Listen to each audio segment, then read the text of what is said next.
বিসমিল্লাহির রহমানির রহিম। আসসালামু আলাইকুম। চলে আসলাম নতুন একটা ভিডিও নিয়ে আপনাদের মাঝে অনেক দিন পর বন্ধুরা। তো আজকে একটা রেসিপি করব একদম সিম্পল, শরীর ঠান্ডা রাখার জন্য। এই গরমে খেতে অনেক ভালো লাগে। তো এই জায়গায় দেখতে পাচ্ছেন আমি 3 রকমের ডাল নিয়েছি। মসুরির ডাল নিয়েছি, ছিলকাওয়ালা, মুগের ডাল আর বুটের ডাল। এগুলো আমি পানিতে ভিজিয়ে রেখে দেব আধা ঘন্টার মতন বা 15-20 মিনিটের মতন।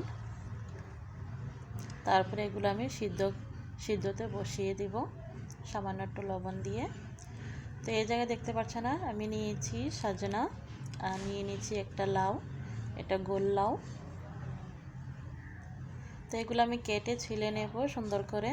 তারপরে নিয়েছি দেখেন 2টা আমগুলো আমি সবার শেষে দেব। তো এই যে দেখুন ডালটা সিদ্ধ হয়ে গেছে, এর মধ্যে আমি একটু হলুদ, মরিচ গুঁড়া আর একটু লবণ দিয়ে দিলাম। কালারটা একটু কালচে কালচে ভাব দেখাচ্ছে, কারণ মসুরির ডালটা ছিলকার সাথে দিয়েছি তাই। তো অর্ধেক যখন হয়ে যাবে ডাল, তারপরে এর মধ্যে আমি দিয়ে দেব কাটা ধুয়ে রাখা লাউ আর সাজনা। কাঁচা আমগুলো আমি পরে দেব, আগে দিলে তরকারিটা একদম টকটক হয়ে যাবে।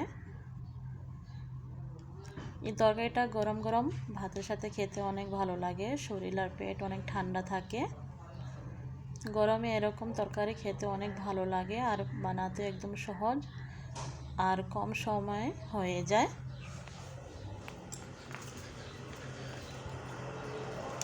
তো সিদ্ধ হয়ে গেছে, এখন আমি এটার মধ্যে বাগার দিয়ে দেব।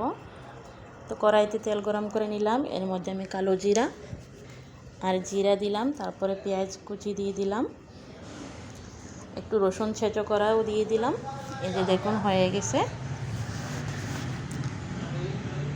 এখন আমি উপরে বাগার দিয়ে দিব। তার আগে আমি কাঁচা আমগুলো দিয়ে দিচ্ছি।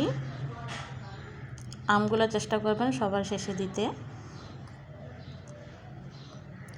তারপরে এর মধ্যে কাঁচামরিচ দিচ্ছি।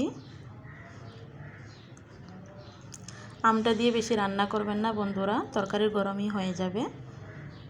এই যে দেখুন আমি বাগার দিয়ে দিচ্ছি। এক হাতে ভিডিও করি, এক হাতে মোবাইল ধরতে হয় আর এক হাতে রান্না করতে হয়, এই কারণে একটু দেখাতে অসুবিধা হয় বন্ধুরা, কিছু মনে করবেন না।